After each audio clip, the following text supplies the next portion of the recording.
following is a presentation of Main Street Media, your source for news, sports, and information on Main Street in Middle Tennessee.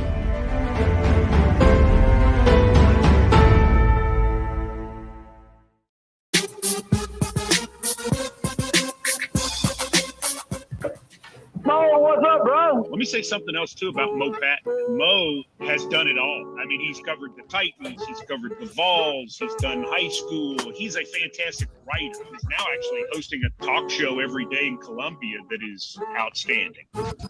It just never felt like at any point in this season or in the last three seasons that this team ever got – the pressure never really got to them. Well – I think we're getting ready for a revelation here. Maybe so, because I mean, we just never saw it. Good. That's good. It is an expectation now, Malik, that we play for championships, that we compete for championships. And I think that's a good thing. You know, winning it kind of let us know, listen, we can do this. We're not just talking. This is something that we can do, and we will build it. I'm not necessarily against the idea of the SEC versus the field in a national championship game. We'll just play the SEC as it is, and then you guys give us a team and match us up, and we'll see what happens. Good luck. I mean,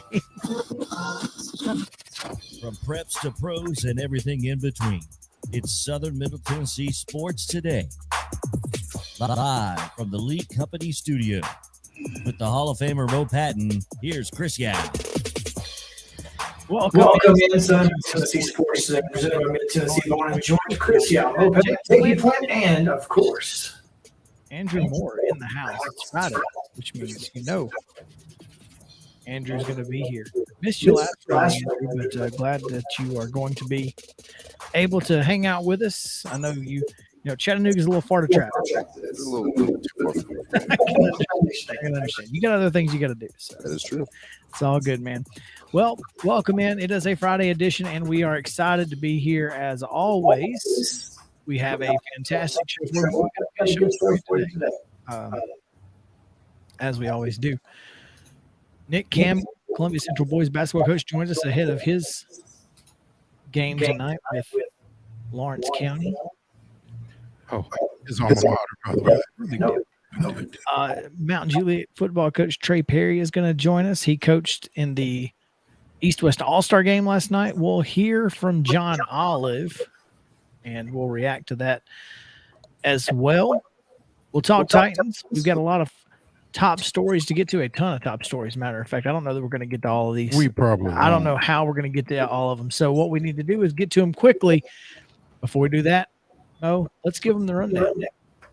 This is the Rundown. The Friday Rundown is brought to you by Chip Walters of Exit Realty, Bob Lamb & Associates. The voice of the Blue Raiders also wants to be your trusted advisor in real estate. Contact Chip 615-542-1915 or through his website at choosechip.net. Chip Walters, proud to support local youth sports in Southern Middle Tennessee.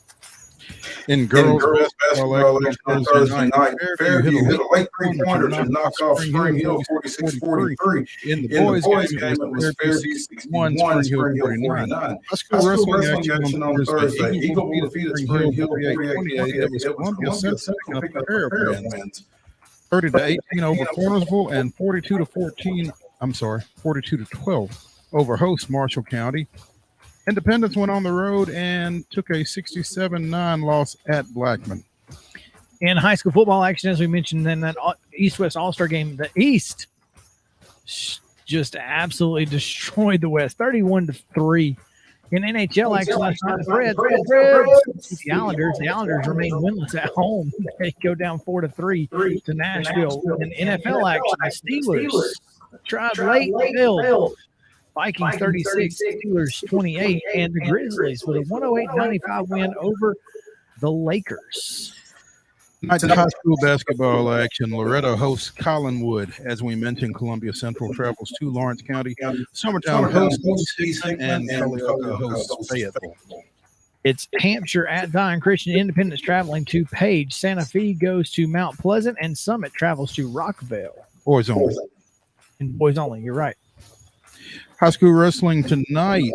Spring Hill, a long road trip They are in the tournament action at the Indian Classic in Kingsport. Also, NHL action tonight. The Preds are at New Jersey. That's a 6:30 puck drop on ESPN Plus. NCAA men's basketball action. Loyola Chicago is at Vanderbilt. Not sure if Sister Jean is with them or not. That's a 7 o'clock start at Memorial Gym on ESPN Plus as well. Also in Saturday, high school basketball.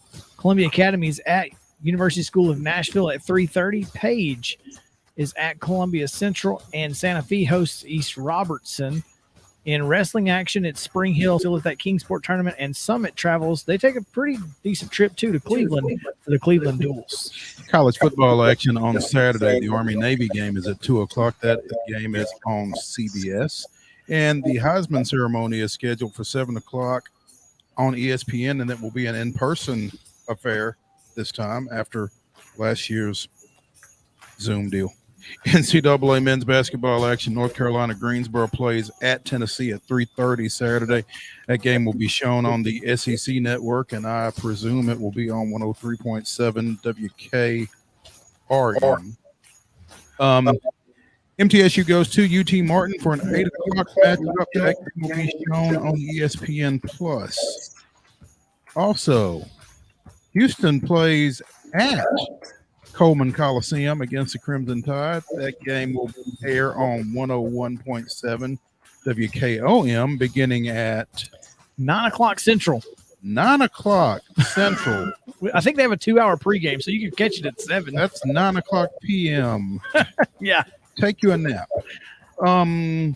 Also, NBA action. Speaking of Houston, the Rockets are at Memphis. That's a 7 o'clock start. Saturday. There you go. Sunday, you have the Jaguars at the Titans. It's 12 noon on CBS. NHL action. The Preds are at the Rangers. It's a 6 p.m. puck drop on Valley. And Georgia State travels to the Lady Vols, Thompson Bowling Arena at 1 o'clock Central. That's on SEC Network. Plus, the number 9 Lady Vols hosting Georgia State on Sunday. There you go. That's it for the rundown. Ooh. Worked up a sweat like I was being run down. I've never seen you ever seen a scorekeeper sweat? That's what I felt like. Tons of top stories, Mo. Some breaking news here on Southern Middle Tennessee Sports today, as Columbia Central finally has its softball coach. Columbia Central finally has a softball coach, and he is former Zion Christian baseball coach John McDonald, which means Columbia Central has a softball coach. Zion Christian does not have a baseball coach. There you go. Yeah. Interesting. McDonald will become the fourth softball coach in 4 seasons at Columbia Central. It's not ideal. It's not ideal at all. And he becomes the fourth softball coach on December 10th. Even less ideal. But there's a lot of, is it unideal? Would that be, is that a word? Or just not ideal? There's a lot of not idealness to this situation. And I'm just going to tell you, the next softball game that John McDonald coaches will be his first.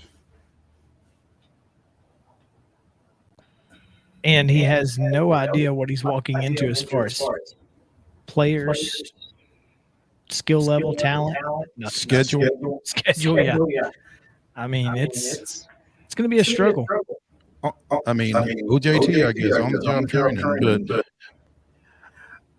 you know, Columbia Central has got some talent. They've got one of the top 2024 recruits in the country, and Savia Morgan in the country. And this. I mean, again, December 10th is when this hire was made. This is a stopgap move. This is we got to get a coach. And this guy was on our football staff and it's in the building and has some experience on a diamond with a bat and a ball. Yeah, I mean, a glove. It is what it is. It'll be interesting to see how this goes.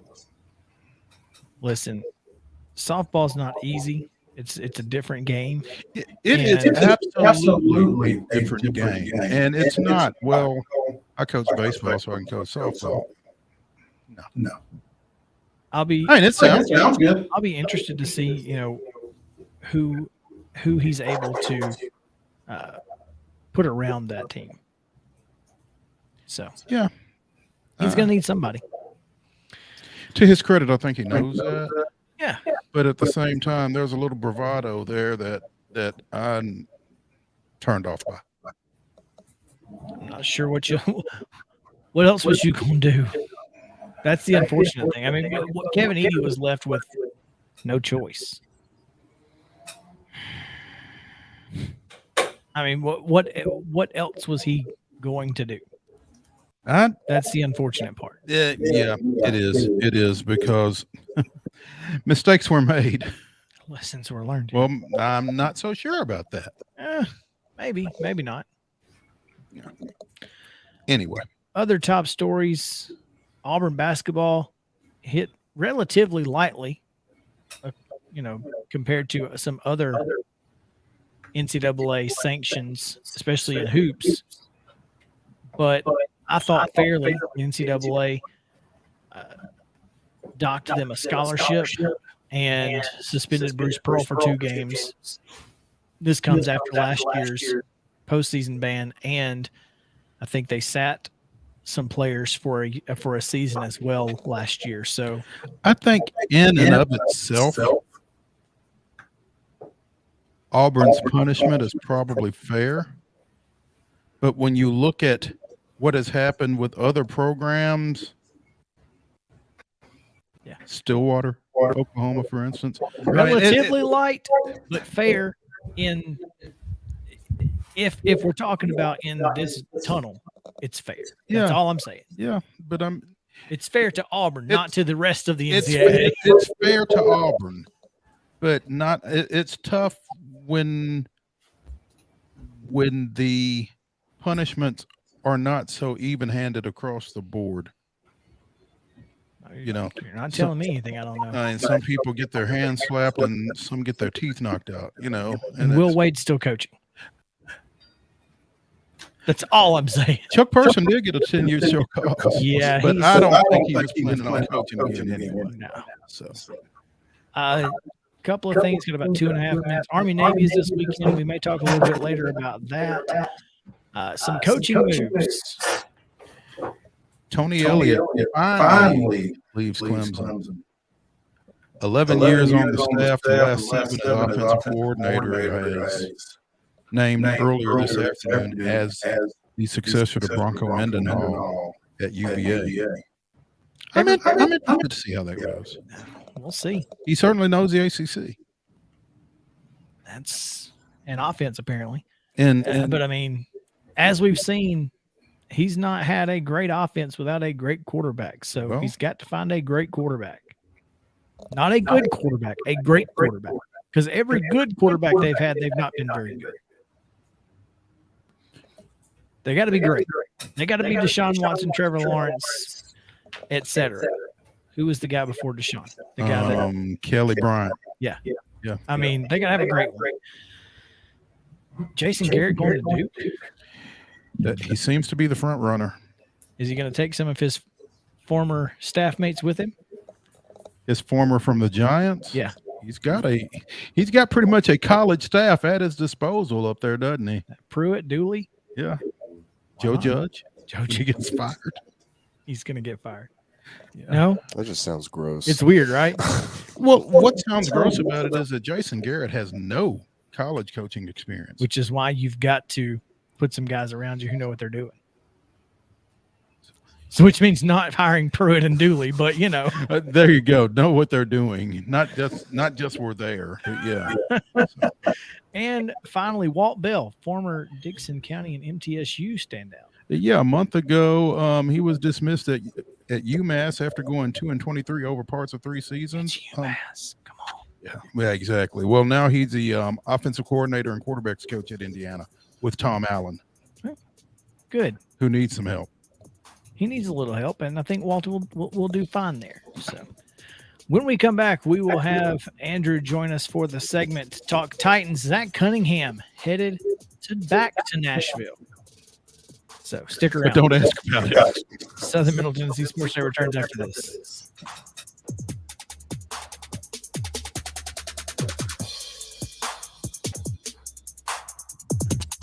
Mid-Tennessee Bone and Joint treats your orthopedic injuries and existing conditions. Our trained physicians will get you back in the game faster. Contact us at 931-381-2663 or www.mtbj.net. Fast Stop Markets is a full-service, family-owned convenience store chain located in 14 locations throughout Middle and West Tennessee. For those in our listening area, you can find them in Columbia, Centerville, Lawrenceburg, Spring Hill, Dixon, and White Bluff. Fast Stop partners with wholesale fuel brands like Shell, Marathon, and Exxon, delivering a consistent customer experience that is fast, friendly, and clean. If it's not already, it will soon become your go-to store to shop in town or on the road. Fast Stop Markets is proud to be keeping you moving in Tennessee. Keep your home as comfortable as possible. If you have any issues with your air conditioner, electrical, or plumbing systems, call Lee Company. Our techs use visual findings and other technology tools to add transparency and clarity. You see what we see, whether we're in a crawl space or on the roof. We're here 24/7, so if you need us, call us. Lee Company. Call 931-548-4448 today or schedule your appointment at leecompany.com. That's leecompany.com.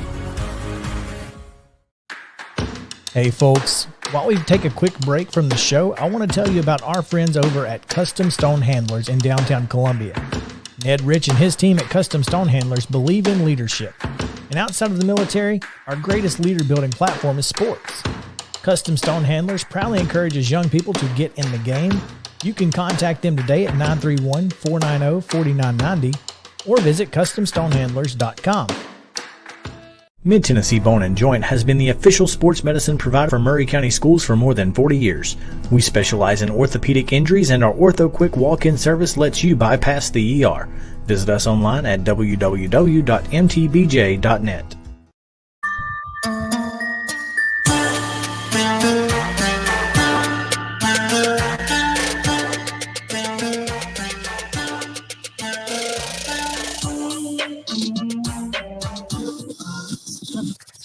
From the Blue Raiders to the two-tone blue, covering the teams you care about. It's only on Southern Middle Tennessee Sports Today.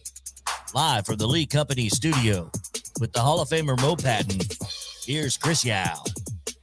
Welcome back to Southern Middle Tennessee Sports Today, presented by Mid-Tennessee Bone and Joint.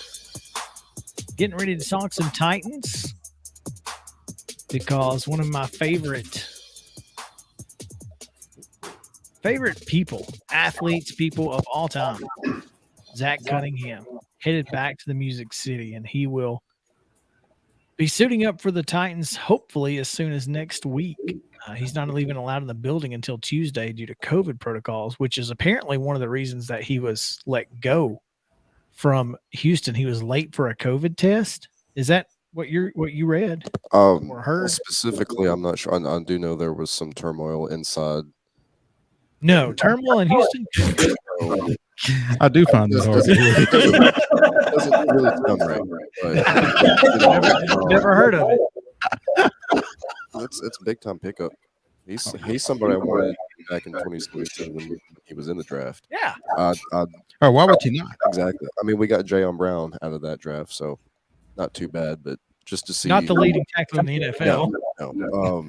But just to see Cunningham come back to Nashville after being a standout in Vanderbilt, being one of the best inside linebackers in the league the last couple of years, absolute tackling machine.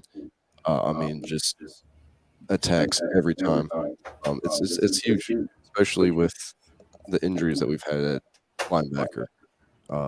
David Long has already been ruled out for Sunday's game. Rashawn Evans is slowly making his way back to practice. Jayon Brown, never know when he's going to get hurt. Monty Rice, I think, is done for the year after that Patriots game. So, I mean, it's not – you don't see it very often, like a player of that caliber that you can add onto your roster. Especially falling to you in waivers when you are so far down the list. Which just blows my mind. I mean, me and my friend were texting me, what if, and all these scenarios and dreams that we were talking about. And just a couple hours later, you get on Twitter and Zach Cunningham falls all the way down to us. Do you think his contract, specifically his 2022 contract, played a role in him falling? I can tell you no, just based on this John Glennon tweet.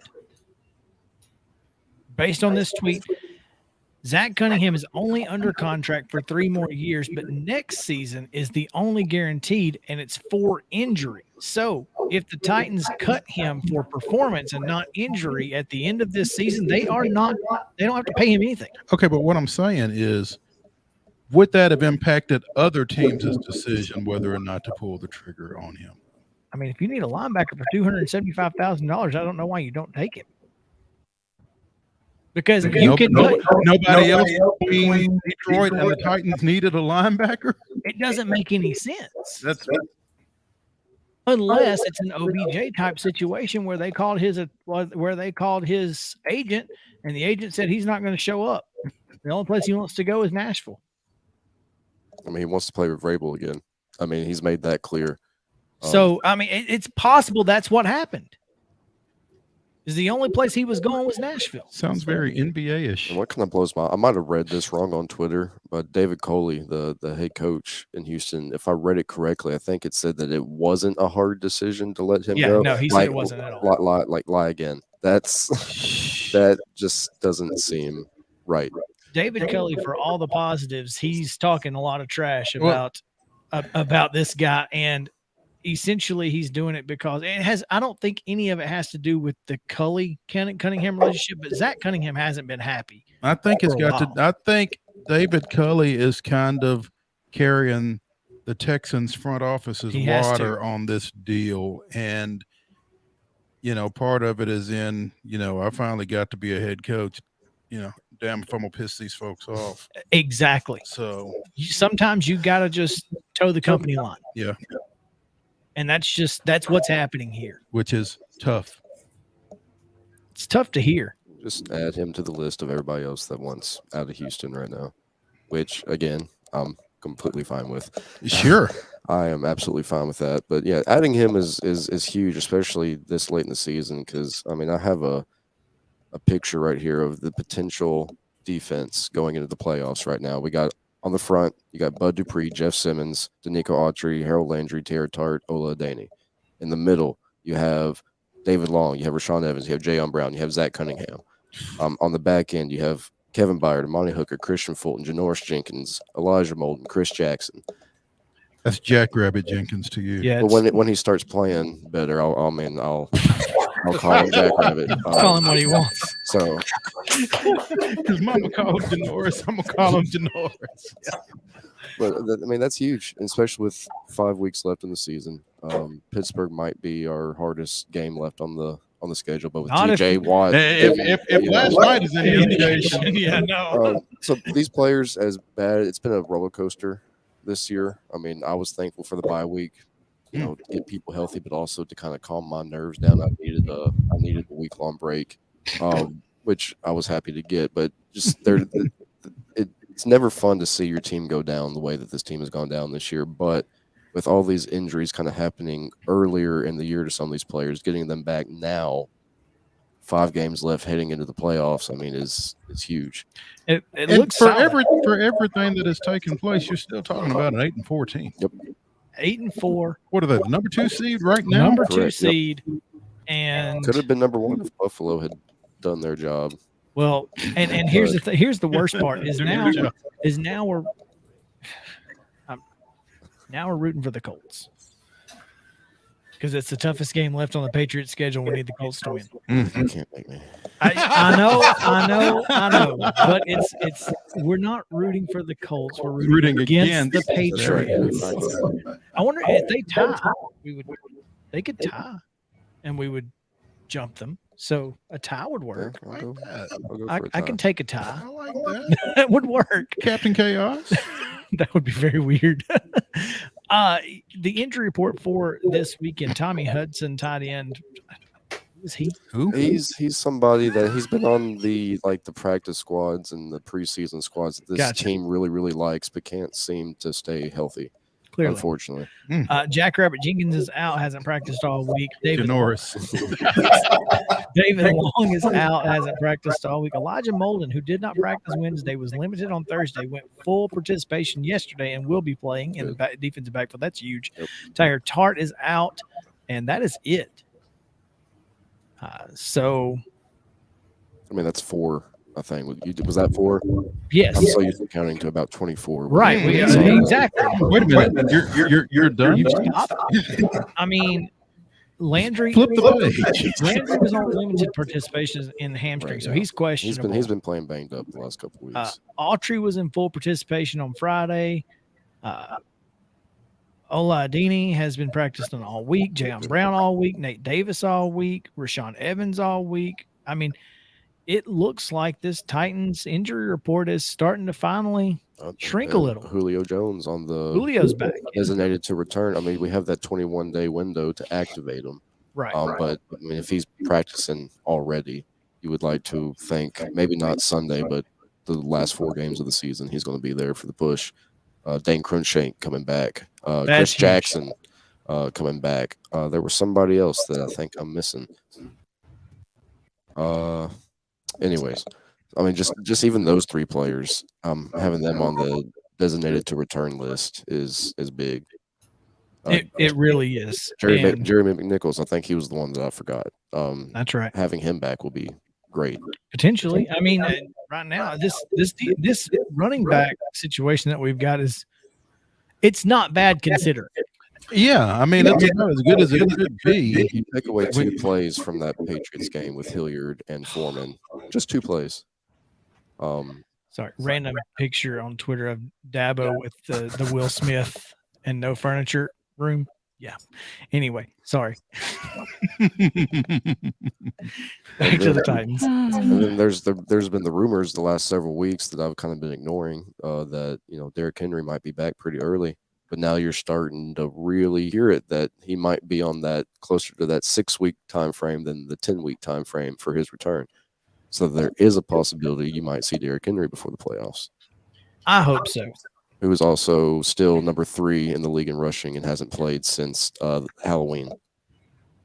But Jonathan Taylor is going to be your MVP this year. Yeah, if Derrick Henry can't even get but like 2 or 3 votes after the season he had last year, there's no way. I'm gonna be super annoyed if that happens. You and me both. Good player. I mean, don't get me wrong. I love to hate on Colts players and Colts teams and fans, but I mean, he's a good player. He is good.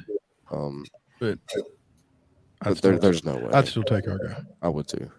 I mean, it took Derrick Henry being out 5 weeks for him to take over the league in rushing. So, because we play Jacksonville on Sunday. I think that's a good way to come back off the bye.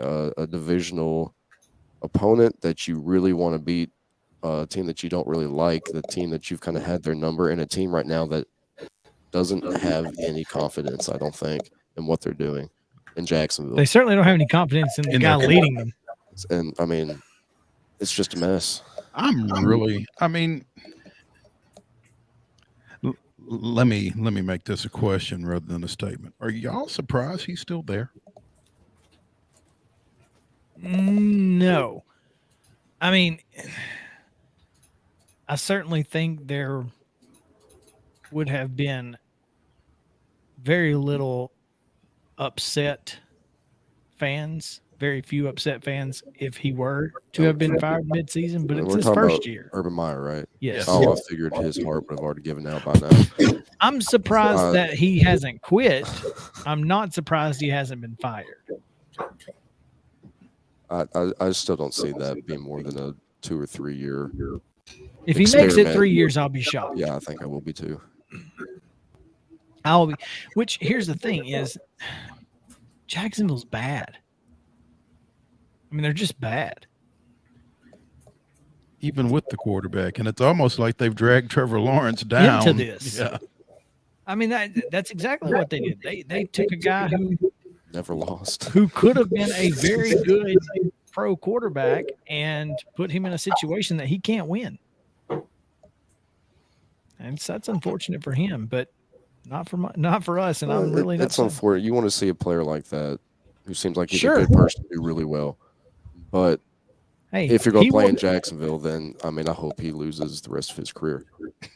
It helps. It helps my emotions. It helps the team that I root for. There you go. With just Jacksonville being Jacksonville for the last 25 years, and Houston starting to crumble again. Sometimes pro quarterbacks get put into bad situations. Yeah. Sometimes those quarterbacks are part of the bad situation. Chris Sims seems to think that Tua Tagovailoa is the latter of those two. And has claimed Taysom Hill is a better quarterback than Tua Tagovailoa. Now, I don't know if he happened to watch Thursday Night Football last week, but when Taysom was completing as many to the other guys as he was to his guys, exactly. What he probably should have said to make it a more accurate statement is Taysom Hill is potentially a better all-around athlete than Tua, but in terms of just being a quarterback, I'm not the biggest Tua fan, but I'm still taking Tua to lead my team over Taysom Hill at the quarterback position solely. The Dolphins have won 5 games in a row during which Tagovailoa has appeared to show marked improvement, according to the New York Post. In that stretch, he has 5 touchdown passes to 1 interception. Meanwhile, back in New Orleans, Hill threw what, 4 last Thursday night? 4 picks. 4, yep.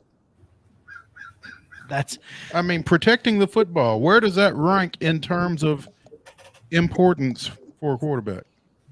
I'm not saying Tua is a game manager. I also, look, I'm going to tell you, I didn't think, based on what I saw in Tua's junior and senior, or his last 2 seasons at Alabama, I didn't think he was that great. I thought he was a fair to average quarterback at the pro level. That's what he is.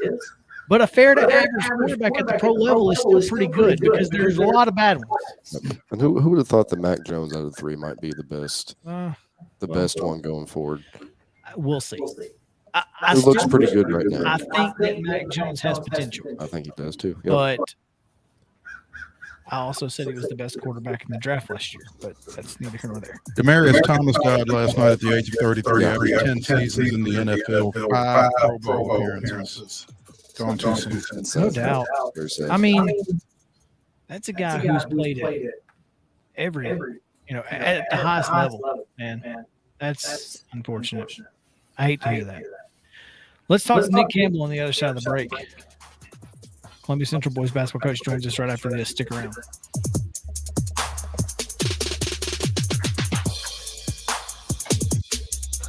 Thank you. I wanted to give a little extra time for that. Sure. Yeah, I was just going to 30 when you said 30. Mid-Tennessee Bone & Joint treats your orthopedic injuries and existing conditions. Our trained physicians will get you back in the game faster. Contact us at 931-381-2663 or www.mtbj.net. Fast Stop Markets is a full-service, family-owned convenience store chain located in 14 locations throughout Middle and West Tennessee. For those in our listening area, you can find them in Columbia, Centerville, Lawrenceburg, Spring Hill, Dixon, and White Bluff. Fast Stop partners with wholesale fuel brands like Shell, Marathon, and Exxon, delivering a consistent customer experience that is fast, friendly, and clean. If it's not already, it will soon become your go-to store to shop in town or on the road. Fast Stop Markets is proud to be keeping you moving in Tennessee. Keep your home as comfortable as possible. If you have any issues with your air conditioner, electrical, or plumbing systems, call Lee Company. Our techs use visual findings and other technology tools to add transparency and clarity. You see what we see, whether we're in a crawl space or on the roof. We're here 24/7, so if you need us, call us. Lee Company. Call 931-548-4448 today or schedule your appointment at leecompany.com. That's leecompany.com. Hey folks, while we take a quick break from the show, I want to tell you about our friends over at Custom Stone Handlers in downtown Columbia. Ned Rich and his team at Custom Stone Handlers believe in leadership. And outside of the military, our greatest leader-building platform is sports. Custom Stone Handlers proudly encourages young people to get in the game, You can contact them today at 931-490-4990 or visit CustomStonehandlers.com. Mid-Tennessee Bone & Joint has been the official sports medicine provider for Maury County Schools for more than 40 years. We specialize in orthopedic injuries, and our Ortho Quick walk-in service lets you bypass the ER. Visit us online at www.mtbj.net.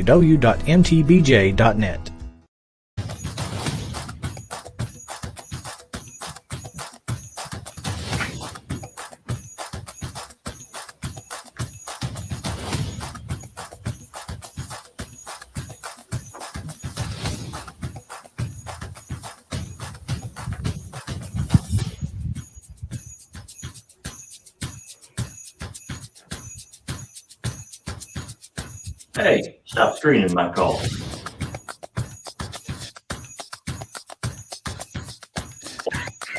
All right, hey, we're in a break. Stand by, we'll get you in just a moment.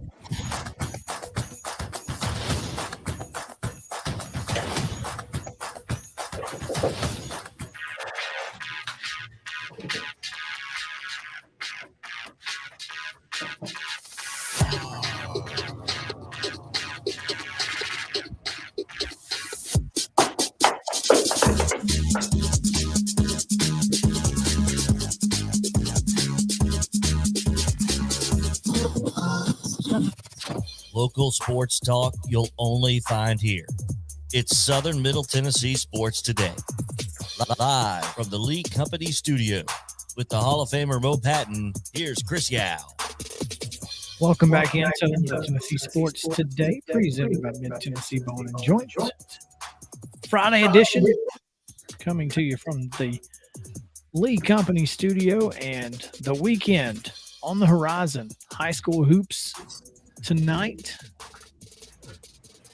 Got a pretty big schedule, as we gave you the rundown earlier. Pretty solid schedule for the weekend of sports, even if college football is not part of it. Some really good college hoops to watch as well.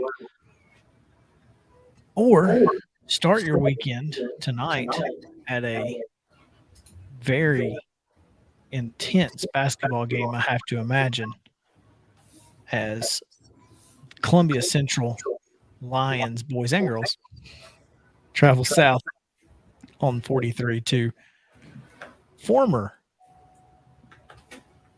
8 AAA region rival, district rival, whatever. It's all the same to me. I guess region is 2 districts, right? I still haven't figured that out. Anyway, 8 AAA rivals no longer. Mo, are you sad? JP's sad. It's a little sad. It's different. It's definitely different. You know, this is the cost of progress. I think as long as they still play each other, it will feel the same until you get to the tournament. Mo said progress. That's arguable among some folks, but that's neither here nor there.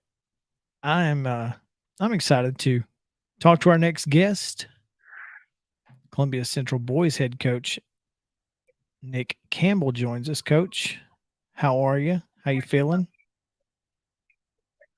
What's up, fellas? Appreciate y'all having me. I'm actually walking out of Zaxby's with the pregame meal for the guys. So you're feeling good? Yeah. Yeah. I mean, my vehicle's going to smell like Zaxby's for 3 days. God, don't you hate that? That's not the worst thing. Well, it is when you live in Pulaski. There's no Zaxby's to eat. Oof, that's brutal. There's that. Okay. All right. I'm excited about the game tonight. You know, it's always fun to go to Lawrence County and play. I'm assuming they're going to have a big crowd, huge student section, and everybody will be ready to play tonight. What's it going to be like for you looking down at the Lawrence County bench and not seeing Shane Clark? I was actually telling some of the guys yesterday at practice, and they're like, "Oh, so your brother doesn't coach down there anymore?" I said, "No, he doesn't." So it's gonna be different, you know, because Shane Clark is Lawrence County boys basketball. You know, when you think of him, you think of Lawrence County boys basketball. When you think of Lawrence County boys basketball, you think Shane Clark. So you know, it is gonna be different for me. You know, I played for him, played in him. It'll take some time to get used to, but I'm really not going to be too worried about looking down there at their bench. I'm going to be in tune with the game and seeing what kind of game plan adjustments we need to make to win the game tonight. You know, I went up to Clarksville last night for the East-West All-Star Classic, and after the game, I spoke to Q and asked him if he was going to play tonight, and he said it would be a game time decision. Now, I know it's not game time, but has a decision been made yet? No, honestly, I hadn't seen Q today because we were testing, and then we actually just finished hosting a Columbia State basketball game today. So I think he came in a little late. He got back home late, but I haven't talked to him. Not sure if he's going to play, to be honest with you. I would hope that he would. He makes us a lot better when he plays. But, we went over to Marshallville tonight and played without him, played really well. So, I don't know how banged up he is because I know he hadn't had football practice in a few weeks, and they went pretty hard at it for a few 4 or 5 days, 3 days. So I'm gonna leave it up to him and see what he says. But I definitely, if he plays, it's going to be very limited. And I guess you were planning on being without him since that game was supposed to have been tonight anyway. So Right. Certainly you'd rather have him, but it's not like you were shocked if he doesn't play. Yeah, and I was not upset when he texted and said the game got moved to Thursday. I bet you weren't. Yeah, that did not bother me at all. So, but no, we went over to Marshall and had kids play really well. Bubba Perkins had 20 points, 13 rebounds, 6 assists. I mean, he flirted with triple double, which is pretty impressive. And we knocked down well a three. He had a 3-pointer among those 20, did he not? He had 2, I believe. Yeah. I've been trying to get him to. He shoots the ball so well, but now he can get to the rim, he can drive it. So I'm trying to get him back to the catch and shoot because he shoots it really well when he has confidence. So. Nick, what do you like best about this team? The experience that you guys got last year has to be, big for this particular team. So what do you like best about your guys this year? And I just like our senior leadership. You can say all that about game experience, but they didn't play a whole lot besides Q their sophomore year, and that was kind of challenging for them. But it also built a lot of character, and that's why I think we had such a good year last year because they did have some struggles through the course of their high school career already, and it made them that much more. It made them more hungry to play. And now that they got a little taste of winning last year, I think that's really helped us out. But I like our depth of our team. Some games we only play 7, 8, but we could also go like the first game against Rossview. We played about 12 or 13 kids. So I like our depth, but I really like our senior leadership and how they compete every day in practice. But I've always heard the saying when players police themselves, or you got a senior class that polices the younger kids.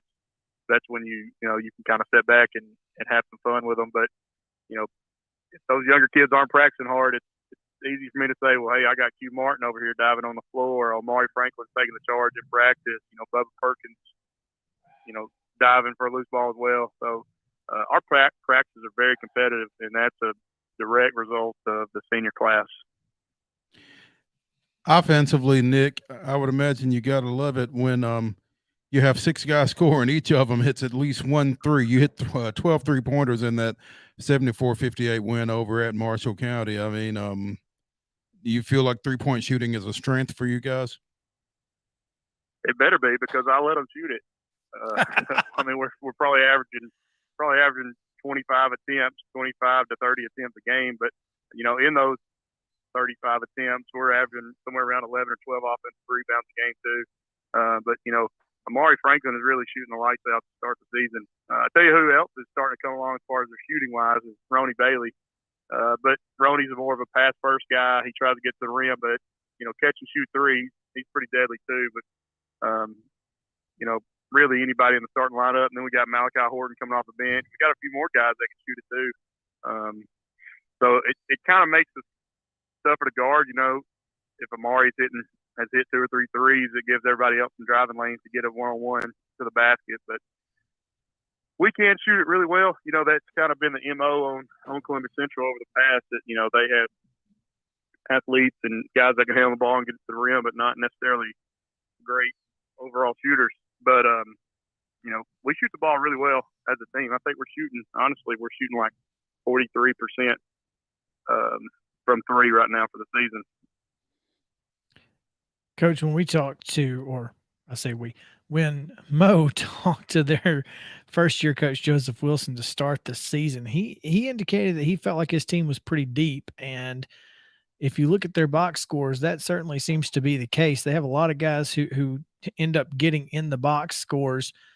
Is, you know, your team kind of 6 or 7 guys. How do you feel like that impacts this game overall? Well, you know, from the games that I've seen, people that I've talked to, they try to play an up and down pace. You know, this is their first year doing that. This is year 4, 3 for us, you know, so we're used to playing at this pace. You know, we kind of pick and choose where we want to full court man, full court trap, stuff like that. So, you know, if they want to play up and down, we're more than welcome to play that. But we're also, you know, expecting them to drop back in a 2-3 zone. Try to, you know, I feel like they're going to try to slow it down a little bit, but you know, we're trying to get to the point in our program to where we can win a game in the 80s, or like when we went to Centennial and won in the 50s. I think this team that we have this year can kind of play it at many different styles. You know, if somebody wants to slow it down, grind it out, I think we can play that way. And if somebody wants to run, we can run, surely run as well. So, you know, as far as them playing 13, 14 people, you know, we can play just as many, or, you know, we can play 7 or 8. You know, it's just kind of the flow of the game. Speaking with Columbia Central boys basketball coach Nick Campbell here on Southern Middle Tennessee Sports Today. Nick, you mentioned that Centennial game where you played a game in the 50s and kind of ran some clock late. The emphasis on that, how much did that have to do with some shortcomings that showed up last year along those lines? Yeah, we've made an emphasis on late game, taking care of the ball, getting layups, you know, not necessarily shooting the 3 ball and trying to go for the dagger. But we've also shot free throws really, really well this year. We're shooting at like a 78% for the team, which is, I'll take that per game, not necessarily for the season. So we, you know, we kind of revamped our late game situation stuff as far as, you know, who's handling the ball, who's where on certain situations. So, you know, all these games that we've had pretty early, I thought we've been very, very, very good at handling late games, close games. We've had a tough schedule so far, and I thought our guys have really responded well to that. So I think that's only going to help us more down the stretch. JP had a question, Mo. Hey, Nick, JP here. Like, by the way, know your voice. Just, well, you know, just in case I don't see you, but looking forward to seeing you and your team tonight. But I got one question. Have you called ahead to the administration in Lawrence County to make sure that they pull out one of the bleachers in the upper landing for the Nick Campbell fan club tonight?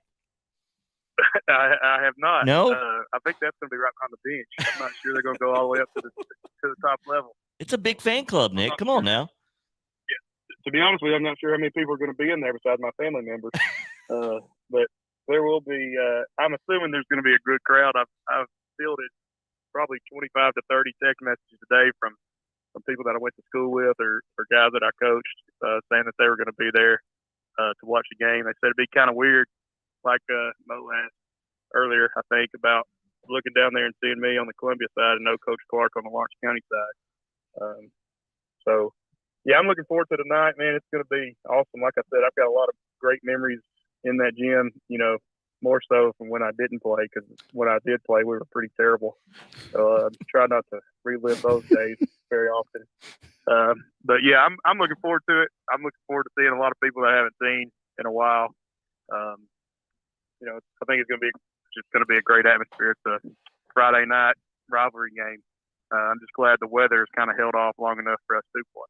Now, you guys play at Page or host Page tomorrow? You host Page, right? We host Page tomorrow night. What are your expectations out of that one? Back-to-back nights. Well, we did the same thing last Friday and Saturday night. We played at Franklin and then hosted Riverdale at home. You know, these back-to-back nights kind of test our mental toughness early in the year, which is good for us. Anytime we can get a mental toughness test early, that's good. Or really anytime during the season. We've got 4 or 5 days off next week. We only play one game on Friday night, so these guys would much rather play than practice anyway. So that's kind of how I trick them into those back-to-back games. There you go. Nick Campbell, head basketball coach of the Columbia Central Lions. Appreciate you taking some time with us as always. Always a pleasure, man. Yeah, appreciate you guys, what y'all do, and thanks for having me on. Is anybody coming to the game with JP? Nope, you got to deal with JP only. So sorry, Nick, you're stuck with me. Well, it's okay, man. Help us out and give us some good quotes because the story may or may not depend on that. I will do my best. Thank you. All right. See you later.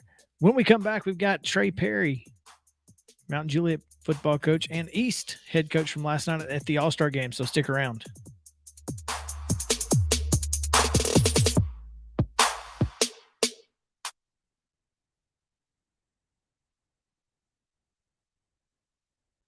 Mid-Tennessee Bone & Joint treats your orthopedic injuries and existing conditions. Our trained physicians will get you back in the game faster. Contact us at 931-381-2663 or www.mtbj.net.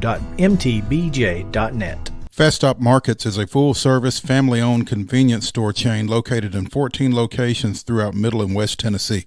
For those in our listening area, you can find them in Columbia, Centerville, Lawrenceburg, Spring Hill, Dixon, and White Bluff. Fast Stop partners with wholesale fuel brands like Shell, Marathon, and Exxon, delivering a consistent customer experience that is fast, friendly, and clean. If it's not already, it will soon become your go-to store to shop in town or on the road. Fast Stop Markets is proud to be keeping you moving in Tennessee. Keep your home as comfortable as possible. If you have any issues with your air conditioner, electrical, or plumbing systems, call Lee Company. Our techs use visual findings and other technology tools to add transparency and clarity. You see what we see, whether we're in a crawl space or on the roof. We're here 24/7, so if you need us, call us. Lee Company. Call 931-548-4448 today or schedule your appointment at leecompany.com. That's leecompany.com. Hey folks, while we take a quick break from the show, I want to tell you about our friends over at Custom Stone Handlers in downtown Columbia. Ned Rich and his team at Custom Stone Handlers believe in leadership. And outside of the military, our greatest leader building platform is sports.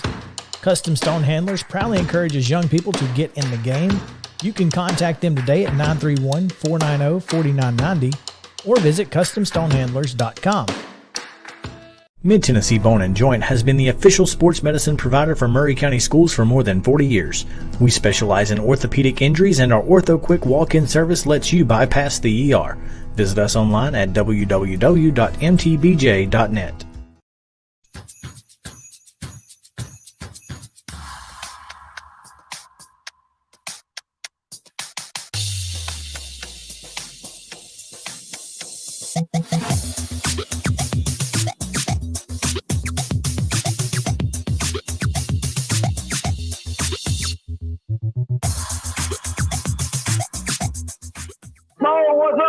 Let me say something else too about Mo Patton. Mo has done it all. I mean, he's covered the Titans, he's covered the Vols, he's done high school. He's a fantastic writer. He's now actually hosting a talk show every day in Columbia that is outstanding.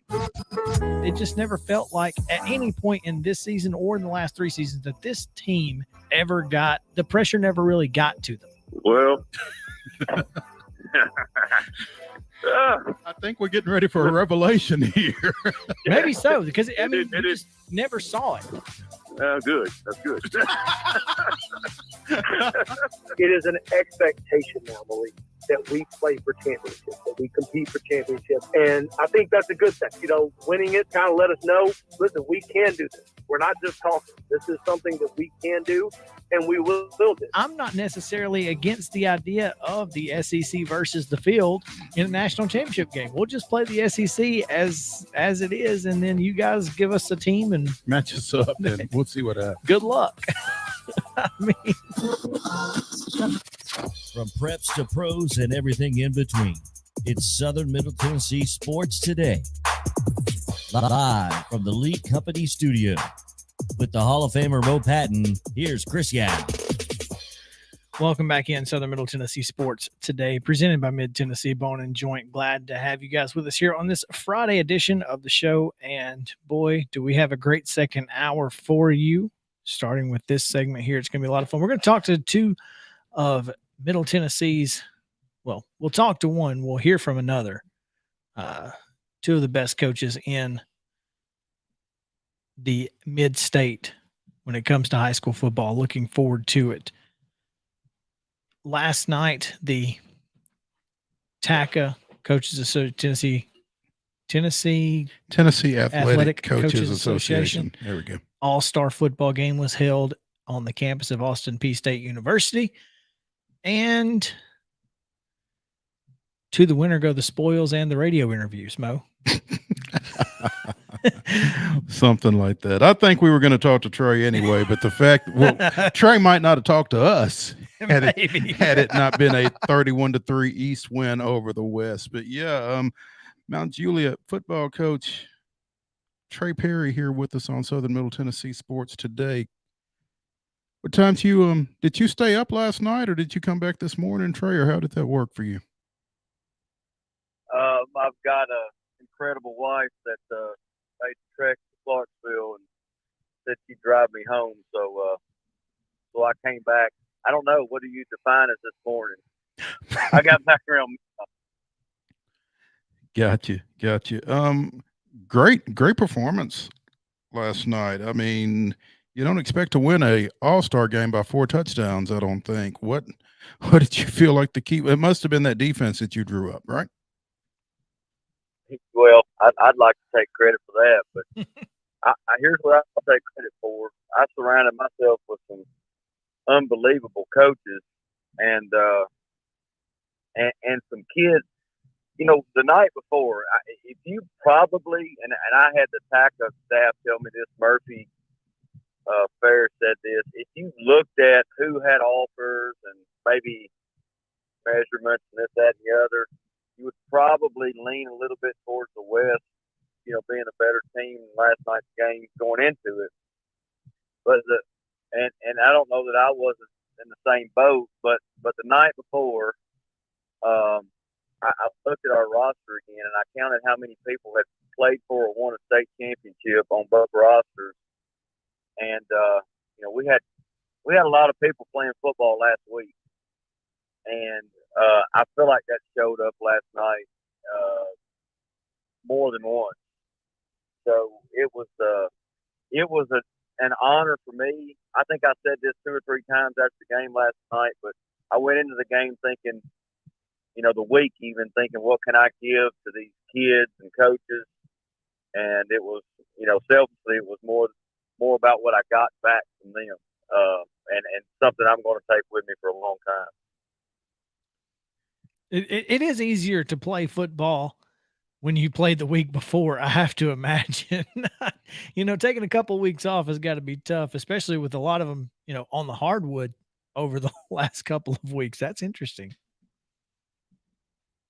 Yeah, and you almost have to take that into account in your practice schedules because, you know, we've had guys there that, you know, they were one of the top 88 in the state, but their team may not have had the year that they had hoped, and they didn't make the playoffs. So what does it mean? 5 weeks ago, 6 weeks ago that last time they put on pads.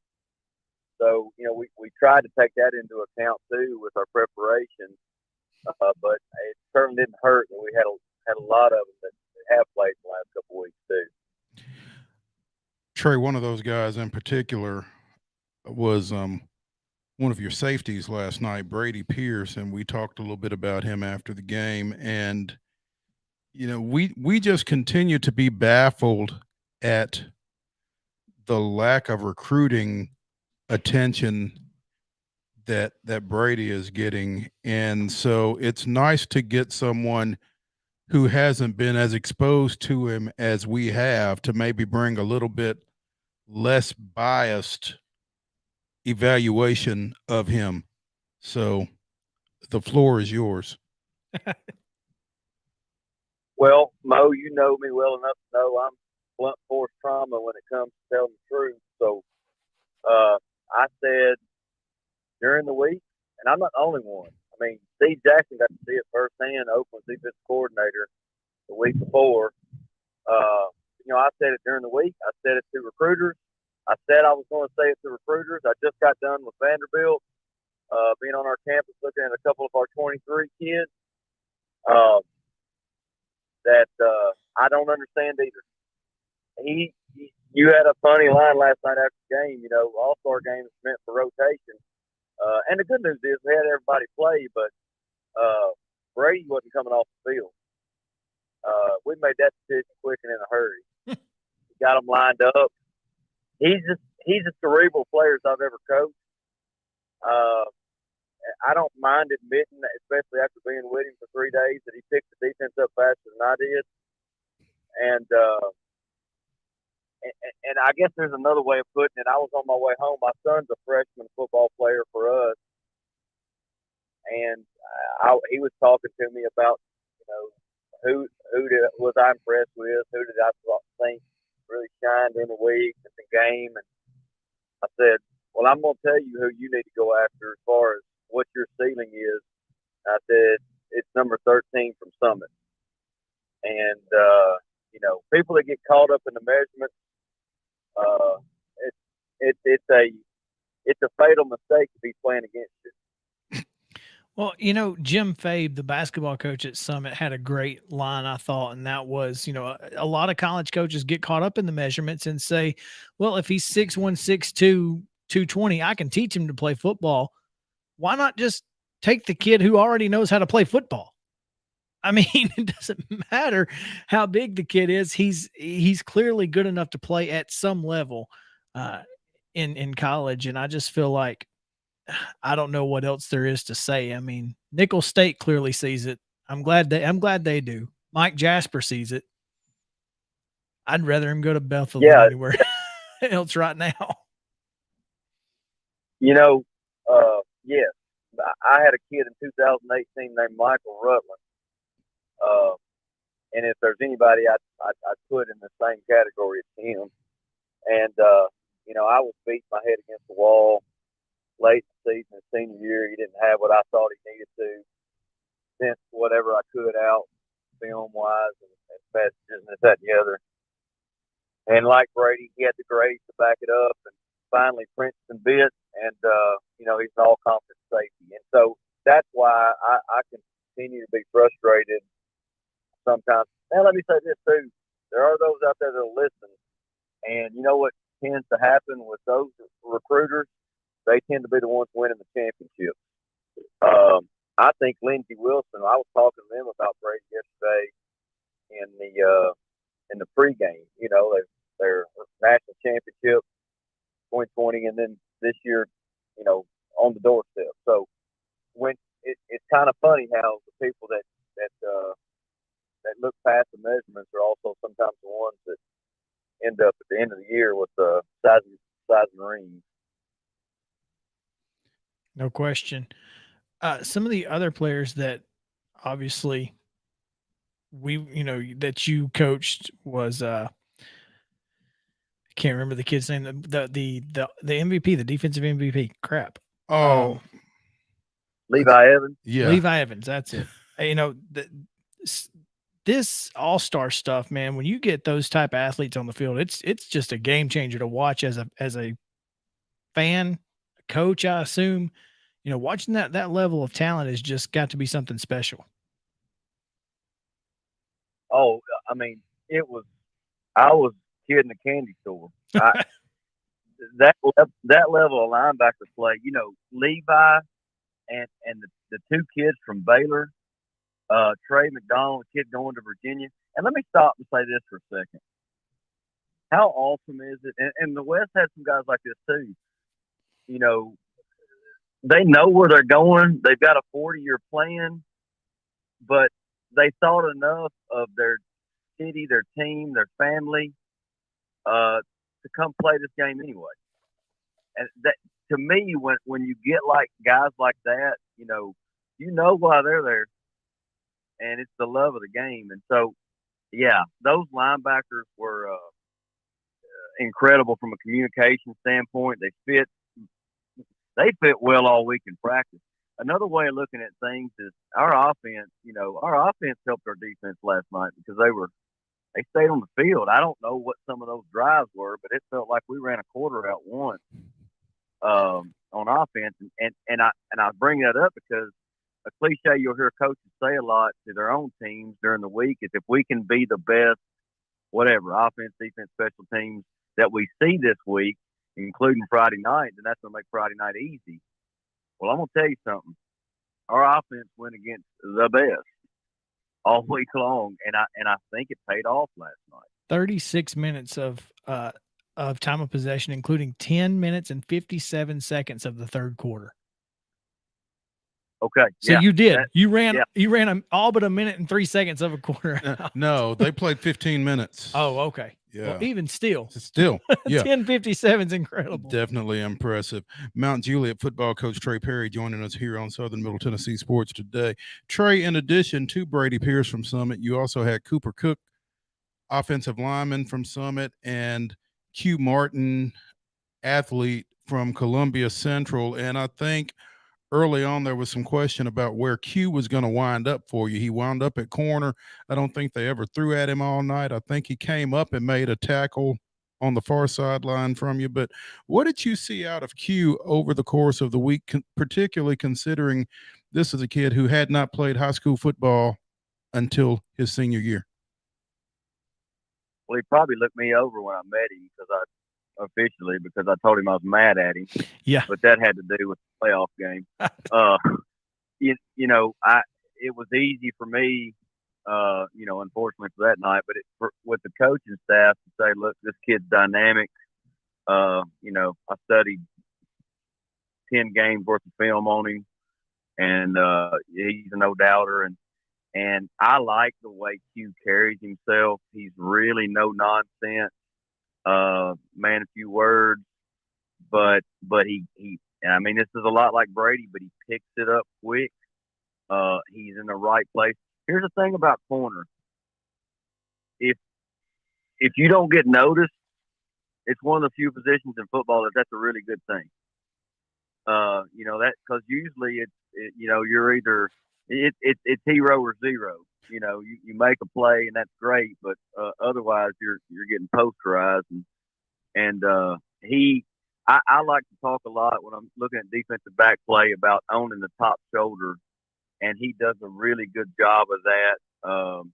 My other cliche for DB is guess wrong, guess long, meaning break up on the stuff and don't let the other man start playing. So I feel like he did that all week. And yeah, Mo, he was very unselfish because we were really down in running backs, and we got DeAndre Kelly late, which was a huge, obviously, it was a huge pickup. He got the MVP, and to get Q back, and so that shortened his week too. And we had Brady back there. We were complex in our coverage. Coach, so, I hate to do this, but we are up against a break and it's a hard out, so we've got to let you go. We appreciate your time today, man. Thank you so much. Hey, no problem, guys. Good talk to you. Have a great Christmas. You too. We'll be right back after this to hear from John Olive.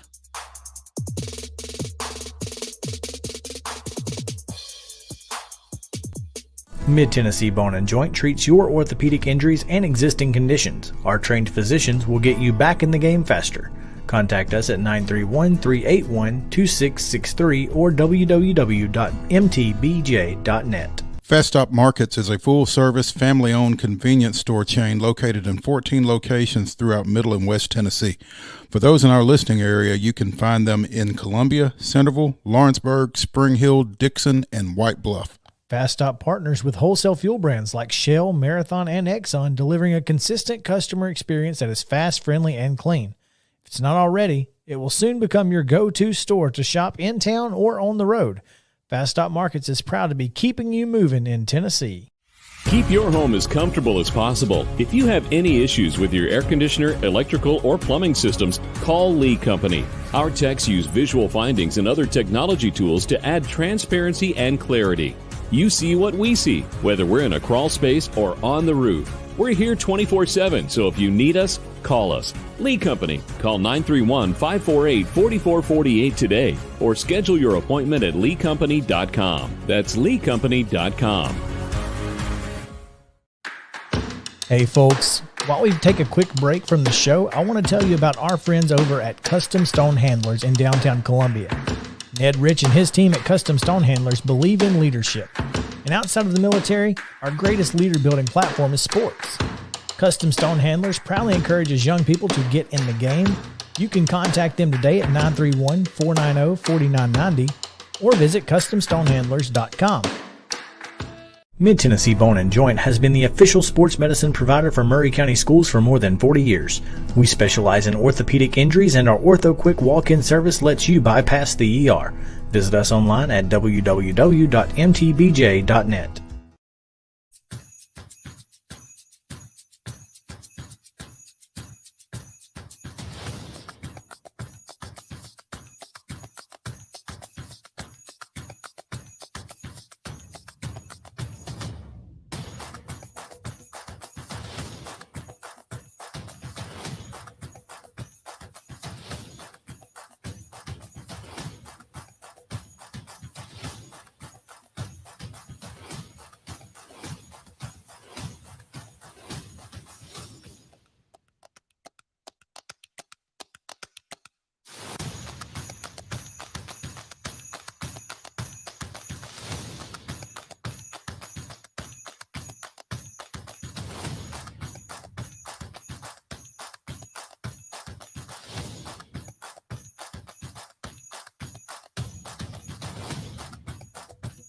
This is Southern Middle Tennessee Sports Today. Sports talk like it used to be. You know, like your crazy uncle used to listen to. Only better. Here's Chris and Mo. Welcome back in Southern Middle Tennessee Sports Today, presented by Mid-Tennessee Bone & Joint. Earlier this week and released yesterday, I believe, on a podcast, our friends over at Main Street Preps, Tyler Palmatier and Russell Venozzi, they were able to catch up with Tullahoma football coach John Olive, former now, I guess. He's probably a little easier to catch now. I didn't have as much to do. That's right. He announced his retirement earlier last week. So let's listen to see what he had to say, and we'll react to that. We are joined now by outgoing Tullahoma coach John Olive. His team just beat Elizabethton 21-14 in double overtime last Saturday in the Class 4A Blue Cross Bowl to win its first ever state title. John, congratulations on the big win, and thanks for joining us today. Well, thank you. I appreciate it very much, and I'm glad and honored to be a part of your podcast. Absolutely. Thanks again for being here. And John, right off the top, I've got to ask, so you announced your retirement on Sunday night, one day after that big win on Saturday. Did you know immediately afterwards you were going to retire, or were you planning to do this whether your team won or lost? I was planning to do it. I had notified my bosses December of 20 that the 21 football season would be my last season. And there were a couple of people that knew about it, but very few there in Tullahoma. There were a lot of people that were speculating, but my bosses knew that this was my last season, and then we told the players Sunday afternoon when we were having right after we had our picture made with the gold ball. John, we're going to get to this a little bit later about how kind of invested Tullahoma fans are in sports, but I'm in saying that, those fans, they're so interested. How did you keep this a secret? You know, you guys kind of had a hard job keeping a lid on your retirement announcement. It was very select few people that knew. My principal, Jason Quick, and my superintendent, Katrine Stevens, both, they knew about it. They kept it close to their vest. They didn't share it with other people inside the system. And I'm very appreciative of that because I wanted it to be about the team, the young men. I had this email typed out ready to go 5 weeks ago, not knowing when our last game of the season was going to be. And so, there were family members that knew about it, and there were a couple of close friends that knew about it, but that was it. What's the key to coaching as long as you did? I'm very, very fortunate, very blessed. I had a dear coaching friend that coached with me a bunch of years here at Tullahoma that his health eventually got so bad, and that became a reality. I realized that if you lose your health, you probably can't keep coaching any longer. And so I don't know if there's a key to the longevity. I know that young people help keep me young, but eventually things start happening. For instance, this past season, ever since I got COVID, I've always been a plantar fasciitis person, but I've always been able to keep it under control. But I got COVID last January, and I have not been able to get my plantar fasciitis back under control. And so that made standing out there at practice a lot tougher than it had been.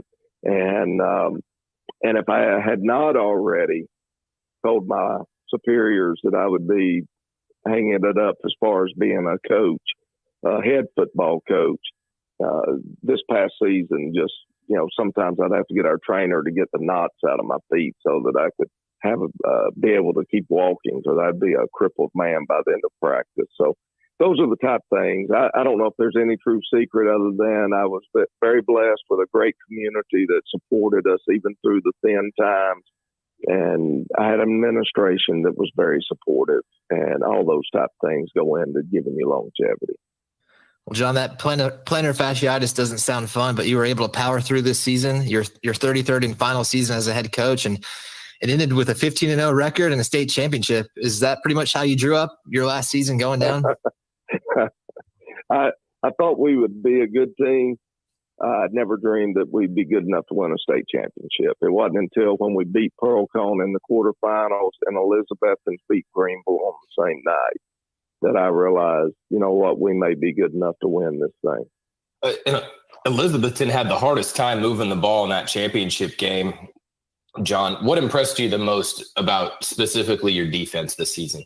Well, our defense was the big surprise because that's where we lost the majority of our players from off last year's quarterfinal team. And we lost a tremendous amount of speed off that defense. And I thought our defense would be probably a little better than average, but not as good as last year's defense, and that we'd have to outscore a lot of people. And it turned out that our defense was just fantastic. And because we were so strong and physical up front, and even though our linebackers are undersized, they're very, very strong young men and have played a lot of football so that they could find the football very quickly. The defense turned out to be one of our strengths. I don't know what we ended up averaging, but I think we ended up averaging giving up around 9 or 10 points a game for the entire 15 games. And John, it's only been a handful of years since Tullahoma had back-to-back 0-10 seasons in 2015 and 2016. I know you said that was difficult, and you described it as, quote, every molehill becoming a mountain. Did you ever think about calling it quits back then or looking for another job? And since you didn't, what made you want to stick around and kind of see things through there at Tullahoma? Well, I actually thought I was on a leave after the 14 season, I had enough years with my combined sick days and all that I could retire out in the state of Tennessee. Then we get the 0-10, 15 year. And I was talking with somebody outside our state and thinking about double dipping and all. And I had some friends there in Tullahoma that I trust, and I had confided in them, and they convinced me, that they would really like me to stay. A school board chairman, who's also a good friend, came to see me because he had found out that I was in communication with a school outside the state. And I don't know, one thing just led to another. And I thought, okay, we'll push on through this, because we knew the next year we had good young kids. The 2018 team that was a quarterfinal team, all those kids were freshmen and sophomores. And we knew we had some good young ones coming. The question was, could I survive long enough until those guys could start making a difference? And when I met with our staff to begin the 2017 season, I told them that if we could not get it turned around, that it would be my last season, that the community just, as much as they might like me, they want a winning football team. And fortunately for us, we got it turned around. We only went 5-5 that year, but we were a really good 5-5 team, as we had taken Marshall County and Maplewood both to the wire, to the last series of the game. And so anyway, we didn't go to the playoffs that year, but we knew we had turned the corner, and then we knew we had some really good kids coming that were young, and that we had a chance to be pretty good.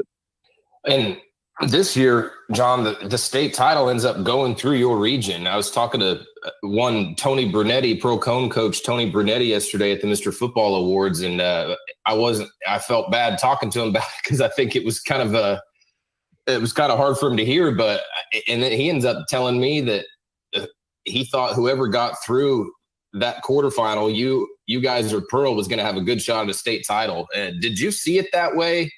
I don't know, before the year, before the playoffs? Not before the year or anything, but after we played Pearl Cone during the regular season, we felt like that we had a pretty good idea that we'd probably see them again in the quarterfinals. We were hoping not the second round, that it would be the quarterfinals. And anyway, Pearl Cone is a really, really good football team, and with tremendous speed, tremendous size. And he's young. He'll be the team to beat, at least for the next 2 years, probably, in our region.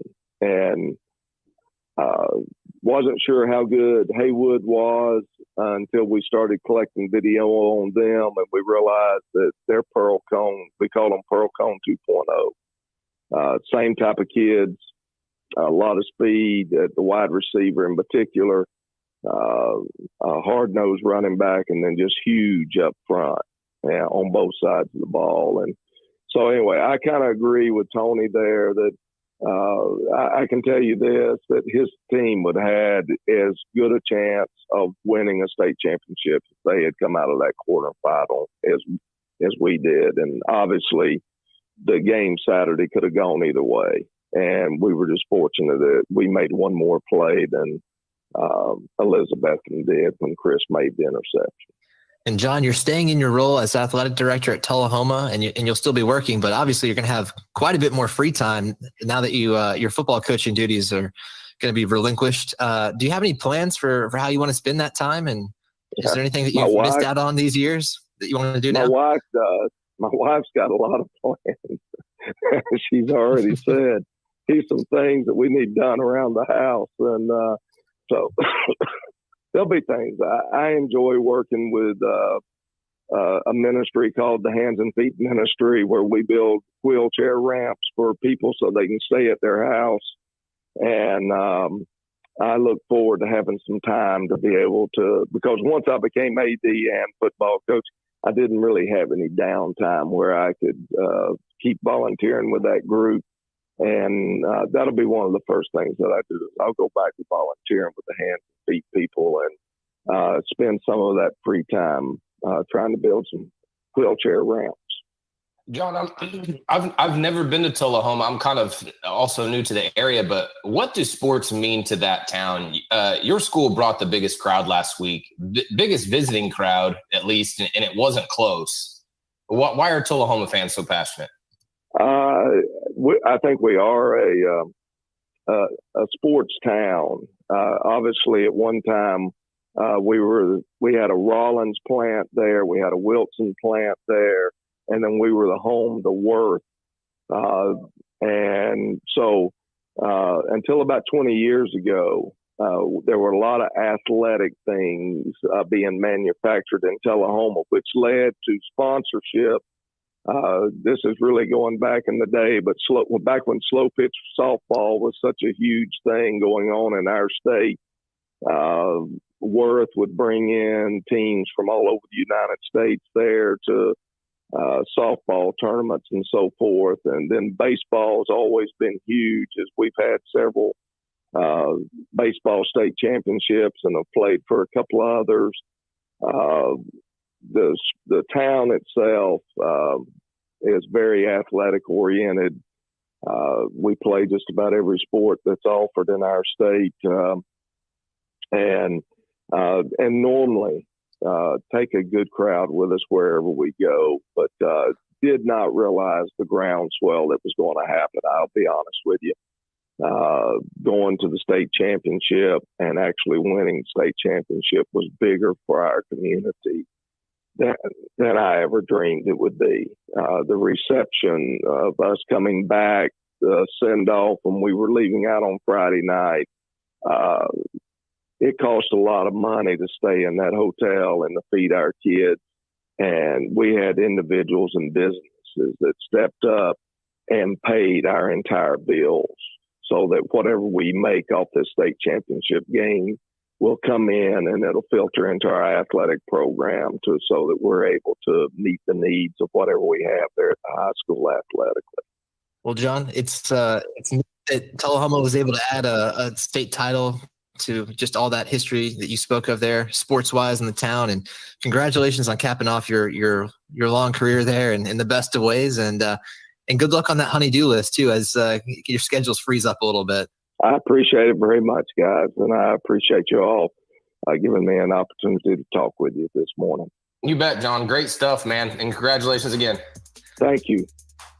That was enlightening and fun to listen to. John Olive. We will react to that interview on the other side of this break. Also, some other things to get to. A big commitment for the Vols about an hour ago. So stick around. Southern Middle Tennessee Sports Today returns to the Lee Company studio with reaction to the John Olive interview and more right after this.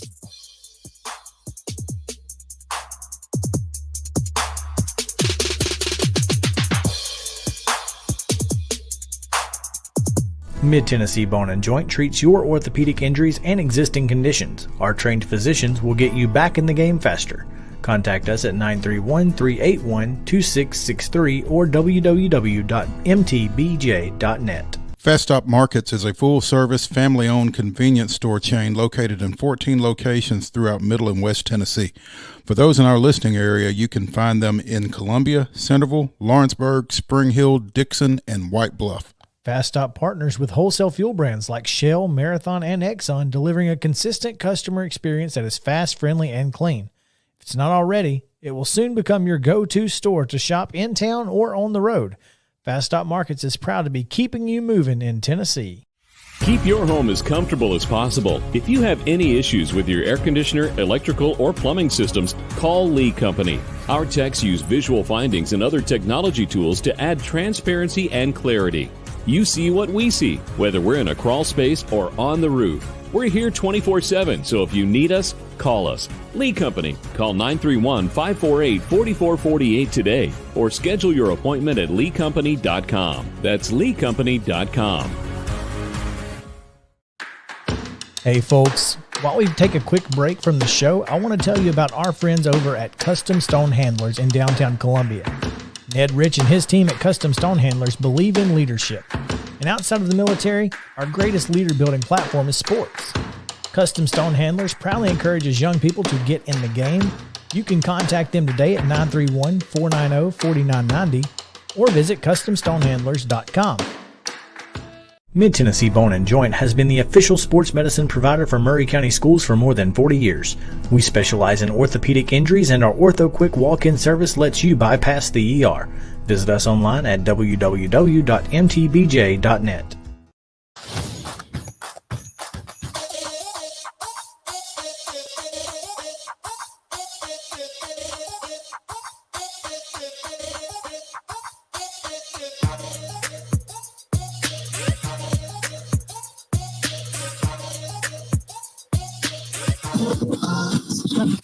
The sports talk show you've always wanted. It's Southern Middle Tennessee Sports Today. From preps to pros. Live from the Lee Company studio. With the Hall of Famer Mo Patton, here's Chris Yao. Welcome back in. Andrew just took his headset off. He's like, I can't handle this. Remember, Andrew, you don't have to be beautiful, but it doesn't hurt. We're back. It's okay. He wasn't ready. He wasn't ready. Well, if it makes him feel any better, I wasn't either. So stay on your toes, boys. Stay on your toes. Head on the swivel. Speaking of he wasn't ready and the Kevin Hart style, have you guys seen the Netflix limited series with him and Snipes? It's called True Story. Mm-mm.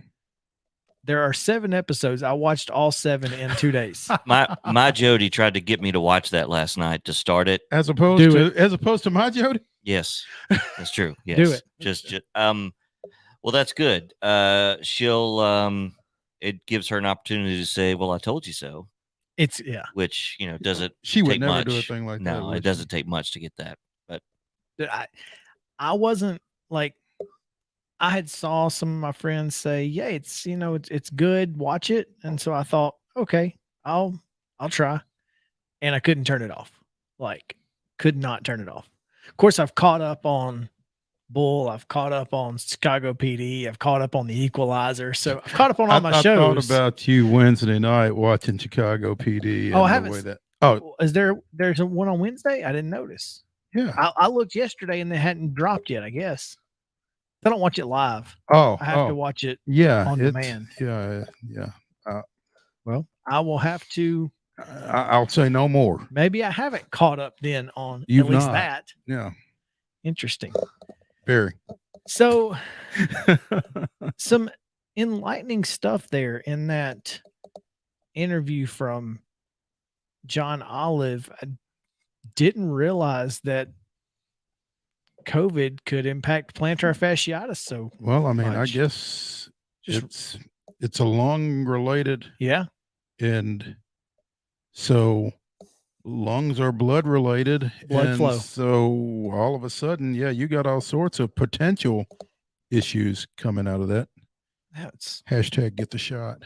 I mean, that's just wild to me.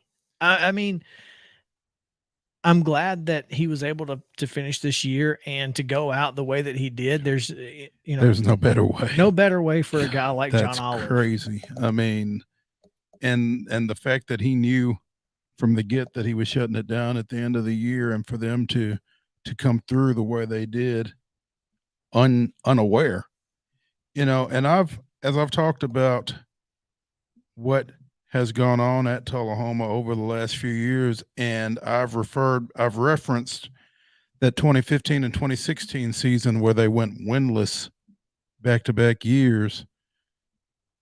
A little bit more context to that, and he kind of spoke to it in that interview.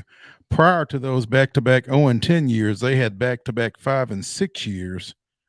Coming out of those winless seasons, they were 5-5 in 17. So over a 5-year period, they were 15 and 37. I'm just going to tell you, there's not a whole lot of coaches that can survive that. no matter what they've done to that point. Not only did he survive, he tried to quit and they wouldn't let him. That's him. That's how that speaks to who he is. Exactly. That's how important John Olive is to that community. That just goes to the level of the man, and it doesn't get more impressive than that. It really doesn't. You know, he finished his career at Tullahoma 203 and 26. And I'm sorry, and 126. Over 29 years. Besides that 5-year stretch, they only had 3 other losing seasons over 29 years. They had 6 years that they won 10 games or more, including 3 of this last 4. Starting with that quarterfinal run back in 2018, they went 7-4 in 2019. Back to the quarterfinals, went 12-1 last year, and then obviously the undefeated campaign this time around. So, I mean, finishing with a flourish, going out on top, all of that stuff. And that is the unfortunate part of retirement, though. The honeydew list. Clearly. Well. Oh, you got some free time now? Let me tell you about all these things over the last 29 years that I have written down. Actually, it's not free time. Your time is just being reallocated. So you have some time that's not involving football? Let me tell you what you can do around here. Some time that you ain't getting paid for? Oh, okay. So you ain't got no excuses now. No excuses. Yeah. Man. That's the unfortunate part. But you know. I like the hands and feet thing that he's gonna get more involved with, though. That's really cool. And it's different things like that I would imagine just make him so beloved in that community. Oh, no question. You said you'd forgotten. I didn't know that they had 3 major sports manufacturing companies in Tullahoma. Yeah. At one time. That's crazy, especially Worth, Mm-hmm. Back in the day. This is a story. My dad will love me telling this story. There was a youth league, like little league game being played at my home park, and my dad was umpiring. Well, the game ran a little bit long because it's little league kids, like T-ball, so they're hard to wrangle sometimes. Well, the game runs a little bit long, and this guy who has known my dad and my family forever comes over to the fans and says, "Get those kids off the field and let a real man's game start." It was slow pitch softball. Oh, wow. A real man's game. Oh, yeah, you know it. Yeah. Wow. So, but slow pitch softball, you played that. Yeah. That is one of the most competitive things in the world. So, having that type of. So true story. Did you play in one of those? Oh, that tooth got knocked out playing slow pitch softball. Look at you. Yes, sir. That's rough. Guy trying to score from second on a shallow fly ball to left center. I'm catching. Oh, okay. Yeah. He was out. He was a third of the way down the line from third base, and I hit the ball. And he just trucked. So he attempted to. Oh, you trucked him? Well, he was out.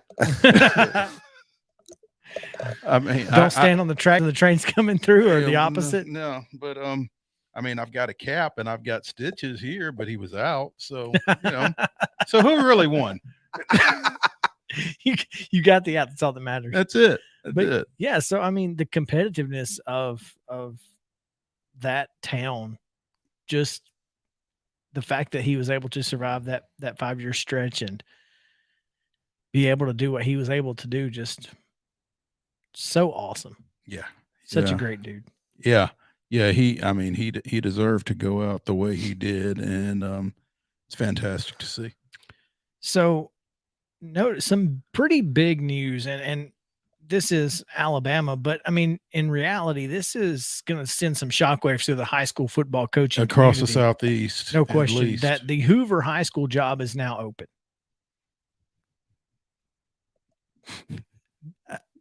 The reason being Josh Niblett, who spent 14 years at the helm following rush probes. That I was just getting ready to say. I can tell you one person who will not be getting that job. That guy. Interesting though, because Rush and Josh are polar opposite human beings. Thank goodness. And that was the point of hiring Josh Niblett. One, he had been really ultra successful as the head coach at Aniana, but which is polar opposite from Hoover, I would imagine. As far as towns, yeah, no doubt. But he spent 14 years there, won 6 state championships, but obviously in the last few years, Thompson has been the team to beat. Aren't they about to run out of Tonga Vailoa, though? I'll just say that they follow the Rush Propst school of getting kids to Alabaster. That's all I'm going to say. Okay. The Tonga Vailoas didn't just randomly think Alabaster was the best place in the world. Because trust me, Alabaster ain't the best place in the world. So I'm just saying, anyway, it's going to be a big job for somebody. Mm-hmm. I'm curious as to who they may target. I don't think it'll be anybody from Tennessee, but you never know. Although Josh Niblett is available, I said, I just putting 2 and 2 together. The Colquitt County job came open this morning, by the way. I saw you posted that. So, yeah. But I had a Facebook friend, acquaintance, I don't really know her, who apparently knew more than I did, because she was like, I don't think so. And now she has since deleted the tweet or the reply, because I said, you got some insight? Hold on now. And so she has since deleted the reply. Mm-hmm. And under that, a pretty solid source in high school sports said that he had potentially maybe going to Georgia to start a private school football program, which is kind of odd, but double dip, as John Olive was saying. Olive was talking about how he was thinking about going to a private school in another state. Is Niblett retiring? He is retiring from Alabama. Oh, wow. Okay. There you go. So he's been in the system for about 20 years. He can retire. I didn't realize he was that old. I didn't either. He started coaching in the early 2000s. So had no idea. Yeah. He doesn't look that old. Well, I mean, if you can double dip and you feel like still doing it, why not? He's only like 45. Mm-hmm. Maybe he's under 50. So heck, if you spend 15, 20 years in Georgia, I mean, retirement too. Because I mean, if I retire, then I got this honeydew list waiting on me at the house. There's that apparently. Yeah. So, it's interesting because high school coaching, we talked about Baylor is now open. Bearden just hired a coach. The Columbia Central still, the process is still ongoing. Yes, they haven't hired one. I think they've finally closed, or today was the final day. You realize we've got 3 openings in the Southern Middle Tennessee sports today area between Columbia Central, Columbia Academy, and Independence. I tagged your cousin in a tweet about that. Cousin Nikki. I was like, hey, just in case you're looking, you're thinking about a coach, I might know a guy. I got his phone number if you need it. That's all I'm saying. Look at you. Look at you. That's your brush with greatness. Let me help you out. We're going to have to go top 5 phone numbers we've got at some point. We did that. You remember we had that conversation? That's our last ever episode. Yeah. Yeah, we'll do that on last ever episode. How about that? That'll be a while. Well, hopefully.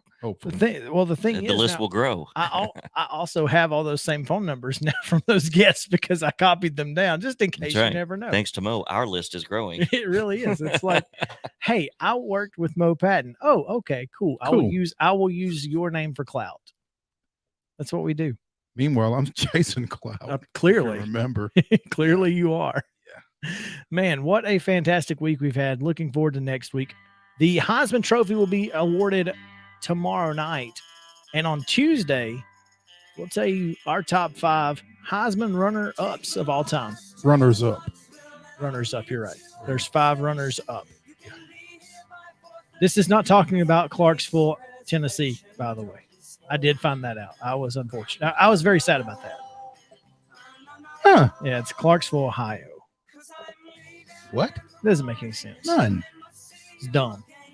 Anyway, come back next week. It's going to be a lot of fun. We will react to all of the world's college pro whatever that happens over the weekend on Monday.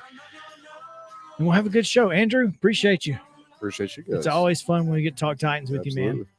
For Andrew Moore, Mopat, and JP Plant, I'm Chris Yao saying have a great weekend and stay cool, Columbia.